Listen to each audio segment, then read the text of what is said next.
мына сиз жогоруда айтып өткөндөй ар бир оончу ырдап аткарып жүргөндө өзүнүн стилине салып ырдайт экен. Анан эл ошол оончунуку деп да кабыл алып алат экен деп өзүңүз багы. Ильястын ырын сиздики деп кабыл алгандар көп да. Ооба. Анан былтыр Жекшен Тагаев деген жигит бар көлдө. Караколдо. Түктө. Бул ошонун обону. Мен Караколдо пединститутта иштеп жүргөндө, ал ошол жерде черфак деп коет, ошондо студент экен. Анан бир күнү отуруп калсак эле бир обонду ырдап атат. Жакшы обон аябай. Эмне болгон обон десе меники дейт. Жакшы турбайбы? А мен Ильястын ырын чыгарам деп студент кезде сөз жаздыргам. Жолдошбек Бузурманкулов. Анан өзүм обонум өзүмө жакпай калган.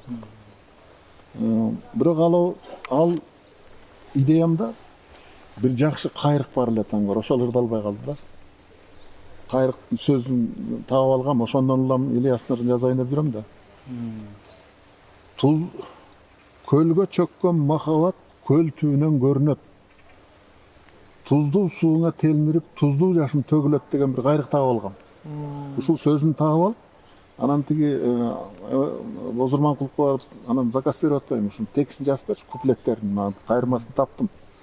Анан бирок обон чыгарганда начар болуп калды да. Мен начар обондорумду чыгарчу эмесмин. Анан ошол текст көкүрөмдө жүрчү. Анан кийин карасам, жана Жекшен Тагаевдин обонуна туура келет экен. Анан Токтосун Самудиновдун текстин алып берди ал. Ошонун ичинде жанагы мен жокто сылай жүр деп саамайынан тапшырдым ысык көлдүн шамалына деген куплетин алып туруп, берки куплетин жана Бузурманкуловдун куплетин алып туруп кошсом, сонун болот экен. Ошентип туруп анан мен ырдап койгом да. Ал мен өзүм стилиме салган жокмун ал обонду. Жекшен өзү ошондой эле ырдайт. Мендей эле ырдайт ал дагы. Анан ал бирок баягы радиого жетпей, жаздырбай жүрүп, ошо ойдон анын үйлөнүп калыптыр. Ал жанагы ойлодуң бекен мени сен да сонун ырдайт аябай. Үнү жумшак, сонун үнү бар.